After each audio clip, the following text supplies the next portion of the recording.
Y después, otro encabezado. Versículo 42. Leo el versículo primero. Y trajo a Jesús, y le trajo a Jesús, y mirándole Jesús dijo, Tú eres Simón, hijo de Jonás, tú serás llamado Cefas, que quiere decir piedra o Pedro, una roca, sí, pero este versículo 42 es mi cuarto encabezado y es el nuevo nombre. Ahora bien, no todos recibimos nuevos nombres, ¿no? Cuando llegamos a ser creyentes en Cristo, pero lo que sí recibimos es lo que el nuevo nombre representa, lo que señala el nuevo nombre. Y le trajo a Jesús y recibió un nuevo nombre, una nueva naturaleza, un nuevo carácter, algo que Dios nos da inmediatamente, pero el resto Dios nos lo da a través de la vida. Entonces, cuando venimos a Cristo, somos completamente convertidos, somos completamente cristianos, pero después hay un desarrollo por nuestro carácter es desarrollado, nuestro entendimiento es desarrollado, nuestra comunión y utilidad para Cristo son desarrollados. Le trajo a Jesús. Y hay un enunciado maravilloso aquí, y dice, y cuando Cristo le miró, mirándole Jesús, y el griego es fuerte lo que dice aquí, y mirándole intensamente Jesús, mirándole intensamente. ¿Qué necesitaba saber Cristo al respecto de Pedro? Que no supiera ya. Él era Dios, ¿no es cierto? También hombre. Él sabe todas las cosas. Sí, pero esta era una experiencia interesante para Cristo, si me puedo atrever a decir algo así. Porque Cristo Jesús el Señor, quien conocía a Pedro desde la eternidad pasada, evidentemente Pedro no sabía esto porque él no existía en aquel entonces. Pero Cristo Jesús, quien conocía a Pedro, quien puso su amor sobre Pedro desde antes que comenzase el mundo, quien conocía toda su vida, quien sabía cómo sería una persona que tropezaría al principio, él conocía sus capacidades, sus fortalezas y sus debilidades también. Él sabía lo que haría con él. Él sabía cómo lo fortalecería y lo haría firme a medida que pasaba la vida. Él sabía que él lo convertiría en una verdadera piedra, no el fundamento de la iglesia cristiana, ni tampoco el primer papa, como la iglesia católica romana neciamente intenta decir, pero Cristo sabía que lo convertiría en alguien mucho más fuerte de lo que había sido antes, una persona con convicción y resolución y valor hasta llegar a la muerte del martirio. Cristo había amado a Pedro, quien era indigno de ese amor, así como nosotros somos indignos, sin embargo le había amado con un afecto incalculable desde antes de que comenzase el mundo. Pero ahora lo veía por primera vez a través de ojos humanos. No me sorprende leer que Cristo lo mirase intensamente, porque era una nueva experiencia, incluso para el Dios hombre Jesucristo, el verle como hombre. Pero también le miró intensamente y esa mirada comunicaba amor y posesión. Y es lo que dice, lo que cuenta es lo que dice. Tú eres Simón. Simón, el nombre no significaba mucho, simplemente significaba escucha. Mira, escucha, oye, estoy escuchando. Entonces, si alguien tenía el nombre Simón, en aquel entonces, el nombre decía, estoy escuchando, te oigo, te escucho. Jonás, su padre, el nombre de su padre, dice, tú eres Simón, hijo de Jonás. Lo que yo pienso aquí es que Andrés no había introducido a Pedro por su nombre. Cristo estaba revelando su conocimiento divino cuando anuncia su nombre. Tú eres Simón, hijo de Jonás. Tal vez eso no es así, pero yo pienso que eso es lo que pasó ahí. Entonces Simón significa te escucho, estoy yo escuchando, y Jonás significa paloma. Entonces el padre no tiene un nombre hermoso, pero no es un nombre muy valiente una paloma, porque una paloma es un ave que se espanta fácilmente. Pero lo que cuenta es lo que dijo Cristo aquí. Tú serás llamado Cefas. Ese es un nombre en arameo. Y la traducción griega es Petros, pero en arameo y en griego significa lo mismo, una piedra, una roca, algo firme, algo fuerte. Tú serás nombrado Cefas.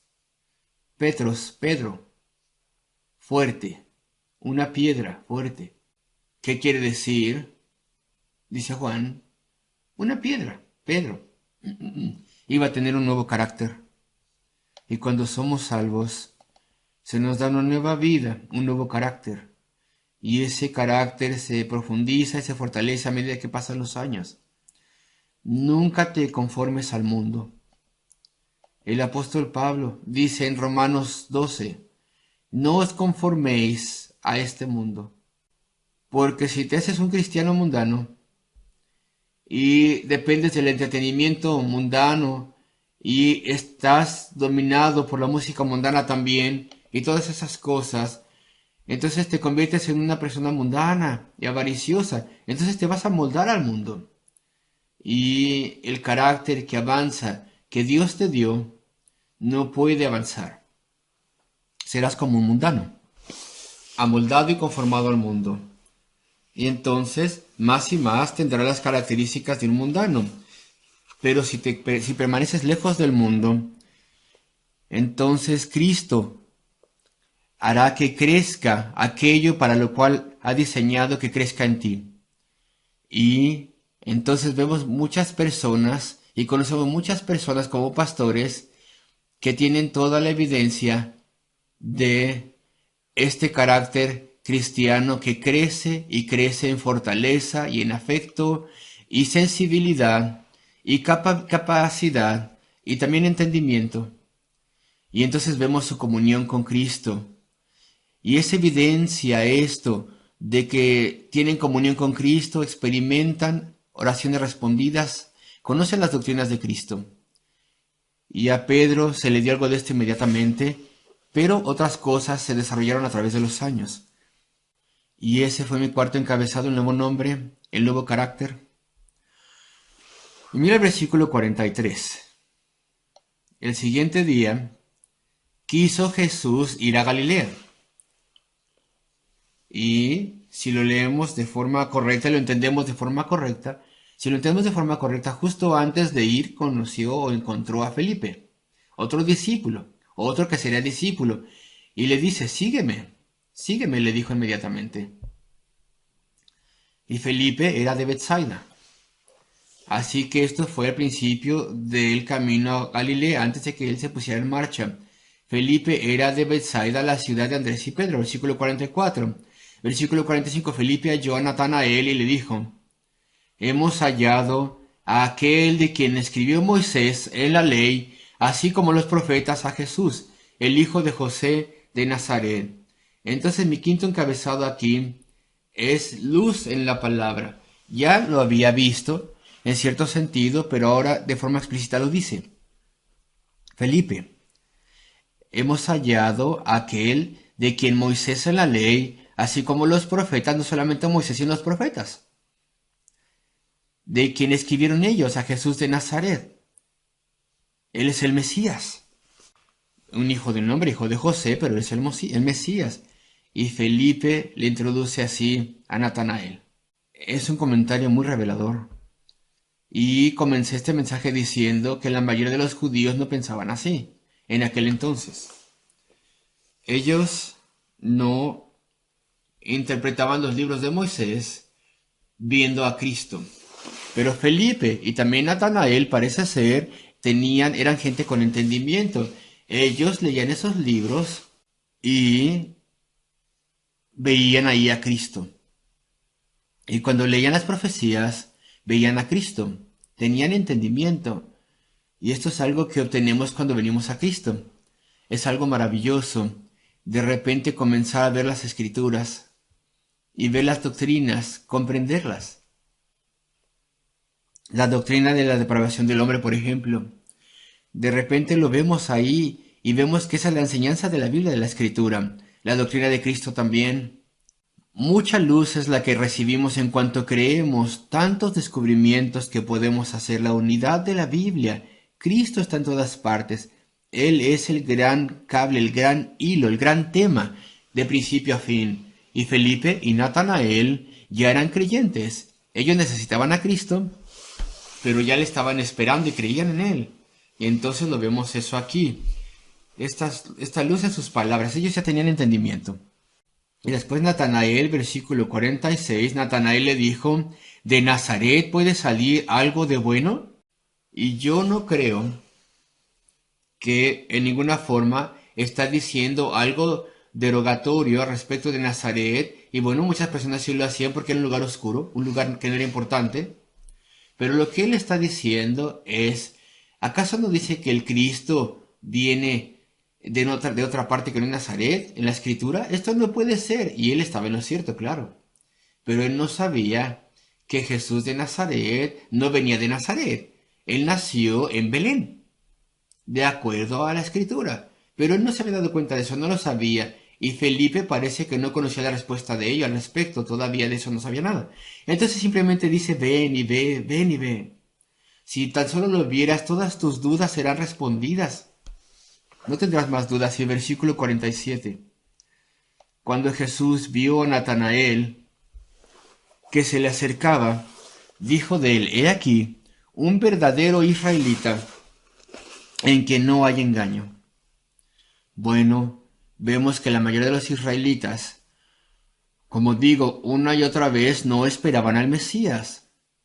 Ellos hacían los rituales, eran orgullosos de sí mismos, pensaban que porque eran judíos y habían mantenido la ley ceremonial, pensaban que de forma espiritual estaban bien, no veían sus pecados, no sentían ninguna necesidad de un Salvador. Eran hipócritas, de hecho.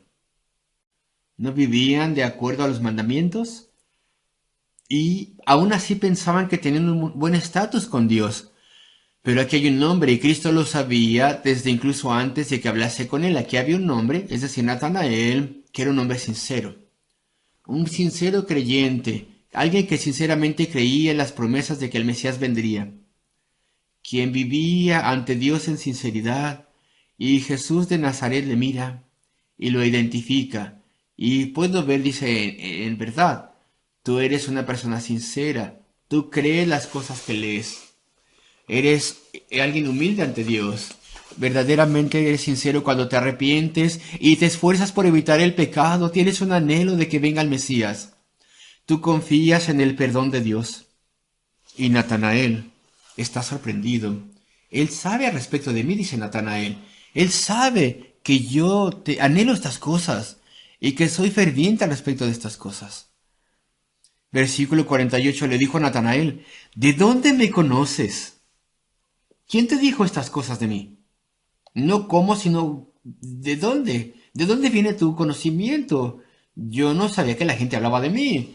¿Felipe te ha dicho algo de mí? Y entonces el Señor Jesucristo va más allá y responde y dice, antes que Felipe te llamara, antes de que él te trajese a mí, yo te vi que estabas haciendo tus devociones bajo esa higuera, el cual es tu lugar acostumbrado para ello. Y tenías ahí el rollo abierto y estabas leyendo la escritura. Y estabas de rodillas en oración. Yo te vi. ¿Tú sabías al respecto de eso? Natanael piensa. ¿Tú eres el Hijo de Dios entonces? Y él está pensando al respecto del Salmo 2. Natanael conoce la escritura. El Salmo 2 es el que habla al respecto del Hijo de Dios. Aquel que redimiría a Israel, el Rey de Israel. Tú eres celestial, eres divino, tú eres el Hijo del Dios vivo. Antes de que te llamara Felipe, cuando estabas debajo de la higuera, te vi. Respondió Natanael y le dijo, y es la última vez que Natanael le dijo Rabí. Natanael muy probablemente es la misma persona que es nombrado en los evangelios sinópticos como Bartolomeo. Podemos tener mucha certeza de que este Natanael: Rabí, tú eres el Hijo de Dios, tú eres el Rey de Israel. Y mi último encabezado. Bueno, ya me estoy acercando a la conclusión. Versículo 50, respondió Jesús y le dijo: porque te dije, te vi debajo de la higuera, ¿crees? Cosas mayores que estas verás. Es la promesa de que se verán más grandes cosas.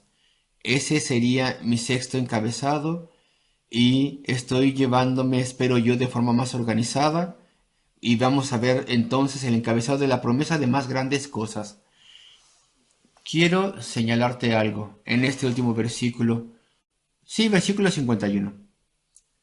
Y le dijo: de cierto os digo. O si tú quieres, te aseguro en verdad, con toda solemnidad te digo, amén y amén. De cierto os digo, en verdad te digo. Una cosa importante y memorable es lo que vemos a continuación. Te digo, ¿sí? Le fue dicho ¿a quién? A ti. A vosotros, de hecho, en plural. En el inglés se tiene cuidado de diferenciar el singular y el plural. Y le dice a Natanael, y lo que dice se lo dijo a Felipe también, y a todos los demás que estuvieran ahí. Y le dijo: de cierto os digo. Primero a él y luego a ellos, y por extensión a nosotros, porque ahora Cristo va del plural al singular. Os digo. De cierto os digo, de aquí en adelante veréis el cielo abierto, veréis en plural. Y ahora, en el inglés, se tiene mucho cuidado respecto de esto. Y si tú no sabes esto, hay que saberlo si lees el inglés. Una cosa que hay en la Biblia inglesa para denotar singular y plural, aquí lo vemos en la King James, y es un estándar que se sigue para utilizar cierta palabra para el plural y cierta para el singular. Así que veremos, ahí se ve si el griego es singular o plural. En español es más fácil porque se tiene el singular y el plural. ¿Ok? Entonces, si tú lees inglés, esta nota sería importante. El thee, el thou, thine. Pero en español se tienen los pronombres personales, los pronombres posesivos, y también vemos la diferencia entre el singular y el plural en los enunciados. Aquí tenemos plural. Le dijo primero a uno, pero después os digo, y esto se indica que es a los dos y a quien quiera que también estuviera escuchando. De cierto os digo, a todos vosotros, mi pueblo. A Felipe, a Natanael, y a quien quiera otra persona, y a todos nosotros. De aquí en adelante, vosotros veréis el cielo abierto, y a los ángeles de Dios que suben y descienden sobre el Hijo del Hombre. Veréis más y más estas cosas. ¿Tuviste la gran sorpresa de que es posible conocer a Dios? Ese era el primer encabezado, que Cristo es el Salvador. Se te dio ese motivo esencial, el Espíritu Santo te lo dio cuando te diste cuenta que necesitabas que tus pecados fueran perdonados y necesitabas una nueva vida.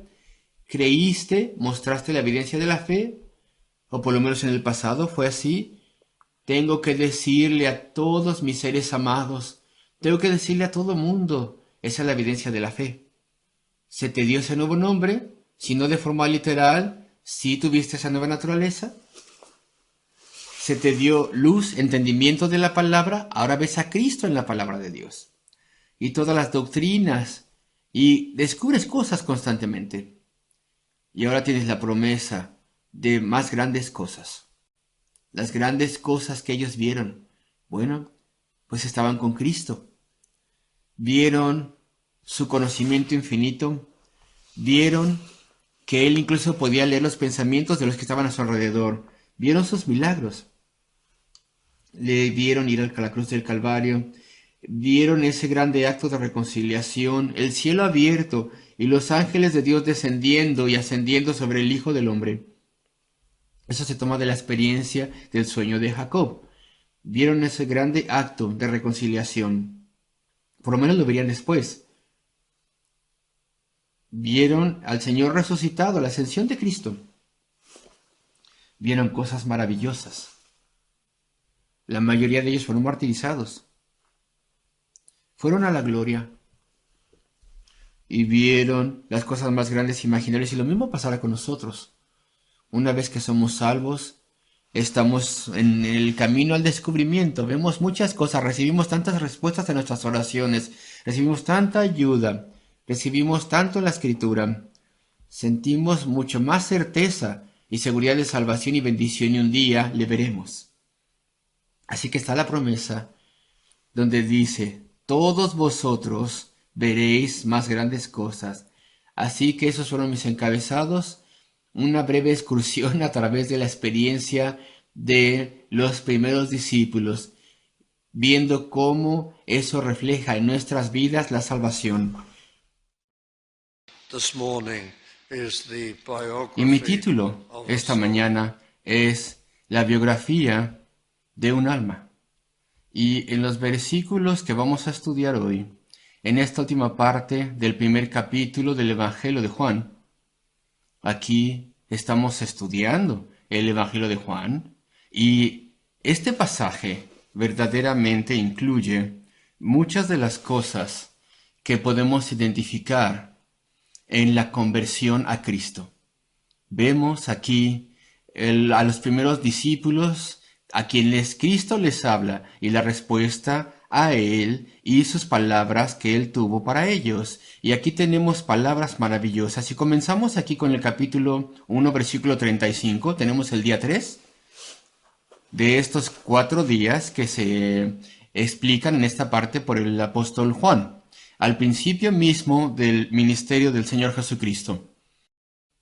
El apóstol Juan aquí narra el testimonio de Juan el Bautista cuando testifica de Jesucristo, y habla también aquí y nos dice cómo Juan el Bautista bautizó a Cristo. Y una vez más, Juan el Bautista dice que Cristo es el Cordero de Dios. Versículo 35, el siguiente día, otra vez, este tercer día de los 4 que he mencionado ya, el siguiente día otra vez estaba Juan y 2 de sus discípulos, y mirando a Jesús que andaba por allí, versículo 36, dijo: He aquí el Cordero de Dios. Y ya vimos esto anteriormente. Y los 2 discípulos, vemos que uno de ellos es Andrés y el otro muy probablemente es el apóstol Juan mismo. Él nunca se nombra a sí mismo. Cuando él quiere hacer referencia a sí mismo en otras partes en el Evangelio, él hay una forma de hacerlo a través de la cual no hay ninguna necesidad de utilizar su nombre. Y él con toda certeza hubiera nombrado a cualquier otro discípulo que estuviese con él, pero aquí tenemos una pista especial en el pasaje que vamos a analizar, la cual incluso Juan nos da, diciendo qué tiempo, para describir cuándo sucedió un encuentro. Y entonces esto fue escrito por un testigo ocular, y entonces es muy fácil asumir que Juan es el otro discípulo, el que no se nombra. Versículo 37. Le oyeron hablar los 2 discípulos y siguieron a Jesús. Creyeron las palabras de Juan el Bautista cuando dijo: He aquí el Cordero de Dios. Y entonces ellos pensaron que esto era una instrucción de que ya no le siguieran a él y que empezaran a seguir a Cristo, quien era el Cordero de Dios. Pero esto nos lleva a nuestro primer encabezado. Y voy a tener diferentes encabezados a medida que vamos estudiando los eventos que reflejan nuestra propia experiencia espiritual. Y lo primero es la sorpresa maravillosa. Hay que intentar imaginar esto, pensar esto.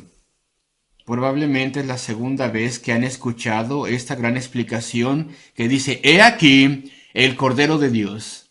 Y cuando leemos esto, claro, lo entendemos y lo vemos, pero tal vez no lo vemos como ellos lo hubieran visto, como ellos lo hubieran entendido. Aquí tenemos estos dos discípulos, evidentemente son judíos piadosos. Había muchos hijos de Israel en el Nuevo Testamento que no eran creyentes fervientes. Ellos adoraban de acuerdo a las ceremonias judías.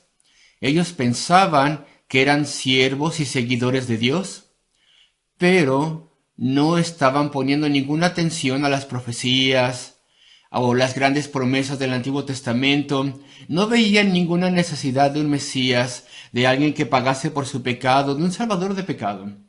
No estaban poniendo atención a ninguna de estas cosas, a los libros de Moisés, a los tipos y a las sombras, y después los libros proféticos que hablaban del Salvador, que tenía que venir. No estaban esperándole, no estaban anhelando que viniese, pero algunos de ellos sí, y entre ellos estaban estos discípulos, los seguidores de Juan, porque Juan se describe a sí mismo como el precursor, la voz que clamaba en el desierto, anunciando la venida del Mesías. El Mesías estaba cerca, él me sigue los pasos mismos, y entonces ellos creían esos pasajes del Antiguo Testamento. Ellos creían que los tipos y las sombras y los sacrificios del Antiguo Testamento señalaban a uno que un día vendría, que cumpliría todas esas ceremonias, que de alguna forma quitaría el pecado, pagaría por él, y ellos medio entendían y creían esas cosas, por ejemplo, que vemos en Isaías 53, el siervo que sufría, aquel que vendría y sufriría por los pecadores. Y entonces, cuando ellos escuchan, mira, he aquí, mira, el Cordero de Dios, el Cordero de Dios, el Cordero de la Pascua, aquel que cumpliría esos tipos antiguos, el Cordero que fue sacrificado y cocido y comido por todo hogar en el tiempo del Éxodo. Y si su casa estaba bajo la sangre de ese cordero, entonces ellos serían perdonados. Ellos no tendrían que ver el juicio del ángel vengador cuando perdieron la vida los primogénitos de los egipcios. El estar bajo esa sangre los protegía. Ahí está aquel que eso profetizaba, que señalaba a ese tipo. Esa sangre señalaba al cordero, el cordero inmolado, el cordero matado todas las mañanas, en la tarde y en la mañana, durante siglos en los rituales judíos, primero en el tabernáculo, después en el templo, para poder hacer expiación, para hacer una ofrenda con olor fragante, uno que vendría, uno que llevaría el castigo del pecado, uno que ofrecería su propia perfecta justicia, para que fuese imputada o acreditada a nosotros y para él venir por nosotros. Y ahí estaba él, un hombre que cumpliría todas estas profecías. He aquí el Cordero de Dios, el Cordero de Isaías 53, aquel que sería llevado como oveja al matadero. La misma persona que es el siervo que sufriría. Y en otros capítulos de Isaías también lo vemos. Se ve que sufriría por pecadores y compraría la redención. Yo soy su precursor, ha estado diciendo Juan. Mira, he aquí, mirad, dice a estos dos de sus discípulos, Andrés y sin lugar a dudas Juan, el Cordero de Dios. Y estaban maravillados. Esto es mucho más grande que alguien que ve a alguna celebridad en la calle y dice, mira, ahí está esa persona famosa. Esa persona de la cual he escuchado tanto o que he visto tanto en la televisión de alguna forma. Hay gente que puede ser muy tonta con estas celebridades, pero aquí vemos algo mucho mayor, el Cordero de Dios. Aquel profetizado, aquel representado en los tipos y señales y ceremonias. La esperanza misma de Israel está aquí. Sí, Andrés y Juan pensarían esas cosas. Él no es es un hombre ordinario. Está revestido de vestimentas pobres. Muy ordinario. No se ve muy real. Él es el Cordero de Dios que va a cumplir todas las profecías y que sería el liberador de Israel. Ellos estaban llenos de cosas, ideas que les enseñaban los del clero judío, diciendo que cuando viniera el Mesías, ellos pensaban, será un Mesías nacional, político, que nos librará de los romanos, alguien que hará que este país sea notable y conspicuo una vez más. Será grande, será noble, será importante, será un líder militar probablemente, y con toda certeza será un líder político, pero ahí está, y no tiene nada, no tiene guardaespaldas, no tiene oficiales de Estado que le sigan para el futuro. Él está solito, está solo, vistiendo con ropa ordinaria, y de hecho encima es de Galilea. Está revestido como un Galileo. ¿Cómo él podría ser el Mesías? ¿Cómo puede ser el Mesías? Sin embargo, Juan el Bautista lo señaló. Juan había visto algo maravilloso, algo divino, celestial. Él había visto al Espíritu Santo de forma corporal, como una paloma descendiendo sobre la cabeza de Cristo en su bautizo. Y confiaban ellos en Juan el Bautista. Él no obraba milagros, pero él era un predicador sorprendente. Y él tenía tan grande poder y vivía en el desierto. Y le creían al respecto de su conocimiento de la Escritura y su unción de Dios. Él era aquel precursor profetizado. Y entonces él señaló a Jesús de Nazaret, diciendo que él era el Mesías. Ellos estaban sorprendidos, estaban sobrecogidos, estaban maravillados. Tenían dudas, pero le creyeron. Con mucho de sus mentes y corazones le creyeron. Y si tan solo pudiéramos ver, imaginar, comprender cómo sintieron ellos, qué sintieron. Nunca habían visto a nadie famoso. No es que Cristo fuera famoso, pero famoso en la Biblia, famoso en las profecías. Nunca habían visto a nadie significante y ahora estaban viendo al Salvador del mundo. Y Juan muy probablemente había dicho estas palabras dramáticas: «He aquí el Cordero de Dios», con una voz que le temblaba. Era, sí, un hombre poderoso, pero sobrecogido por la emoción, por ver la naturaleza tremenda de lo que él tenía que decir. Y entonces siguieron a Cristo. Pero la sorpresa, y solamente quería comenzar con esto, porque esto es así con nosotros, queridos amigos. ¿Tú te acuerdas? Aquellos que ya han caminado con Cristo, y ya caminan con Cristo, y le conocen y han sido convertidos a Cristo. ¿Tú te acuerdas de esa gran experiencia?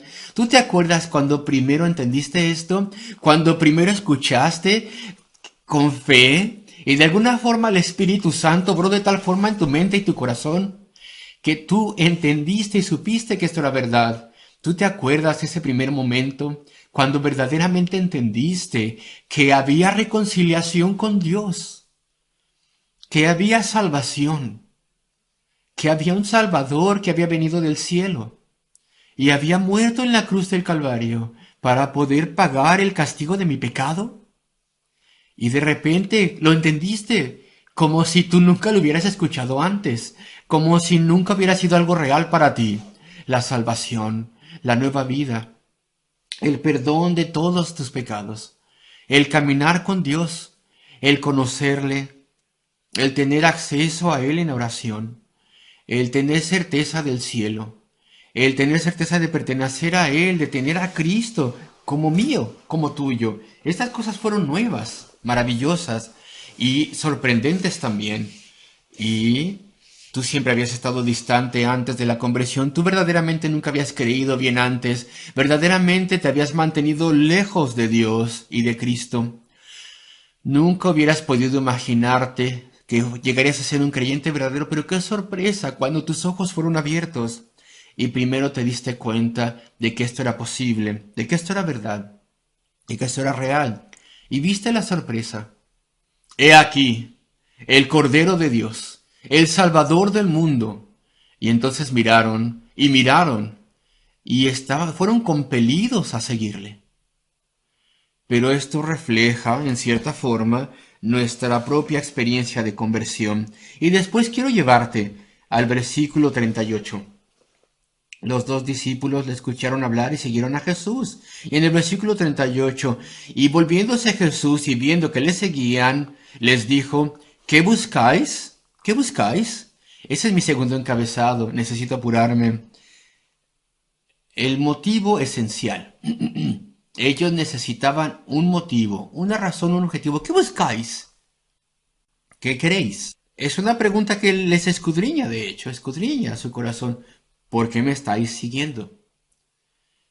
¿Qué es lo que deseáis decirme? La pregunta casi casi parece decir, ¿estáis buscando perdón de vuestros pecados? ¿Estáis buscando al Mesías? ¿O solamente estáis interesados? ¿En qué? ¿Qué es lo que queréis?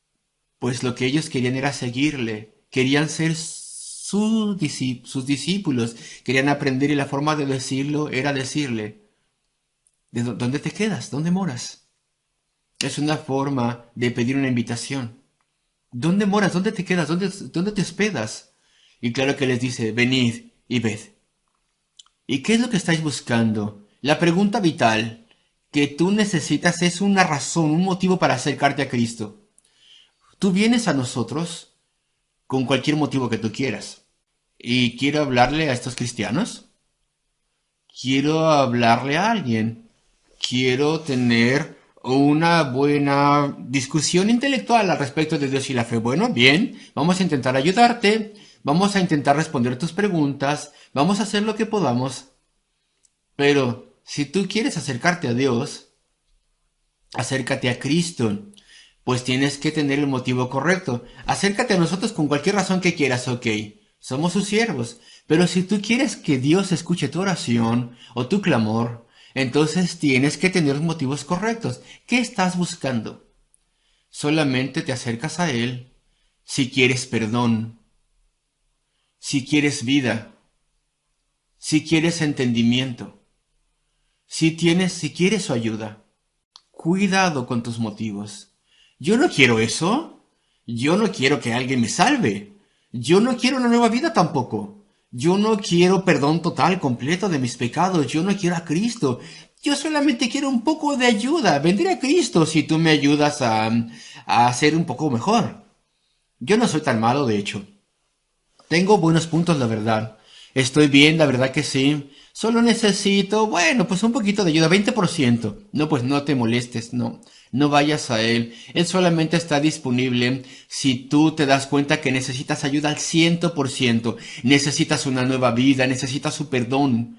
Necesitas saber que estás perdido y estás bajo su condenación. Y tienes que saber también que Él es un Salvador y te puede perdonar.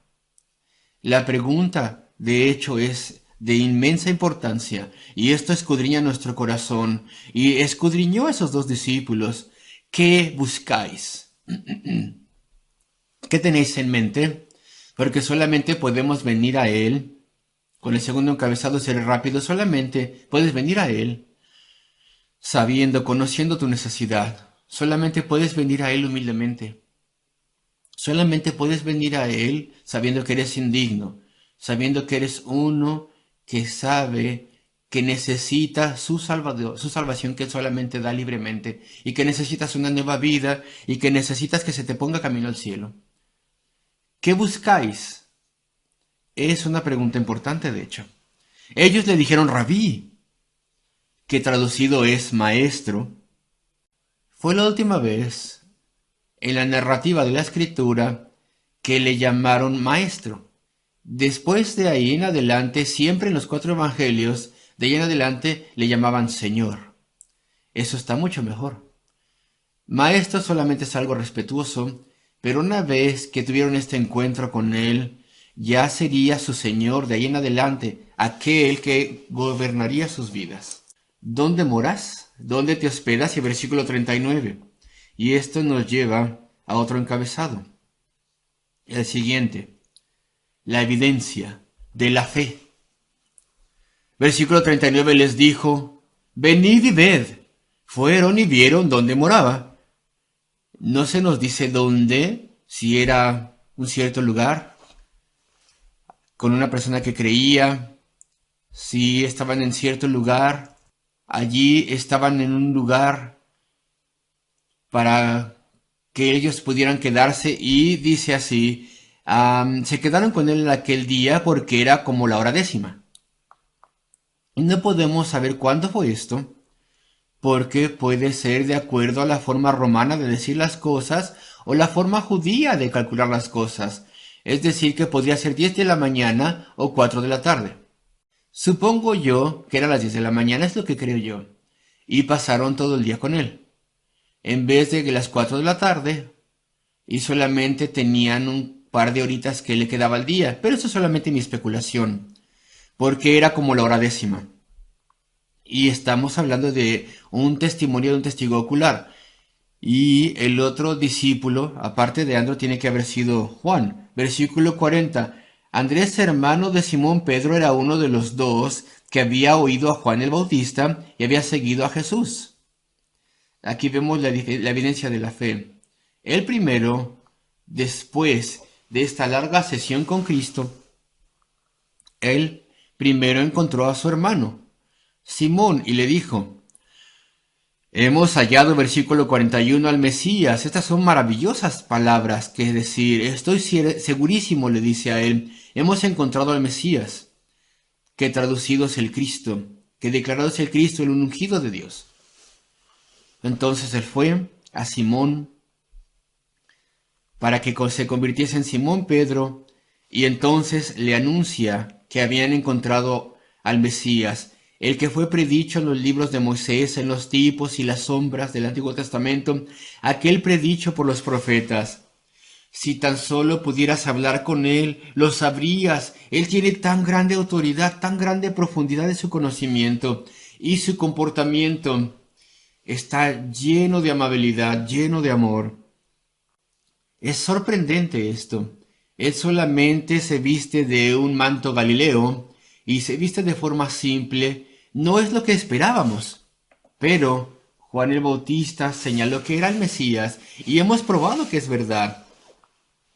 Pero él está tan preocupado por su hermano Pedro. Está segurísimo. Él nunca había tenido una concienciación así en toda su vida. Hemos encontrado al Mesías.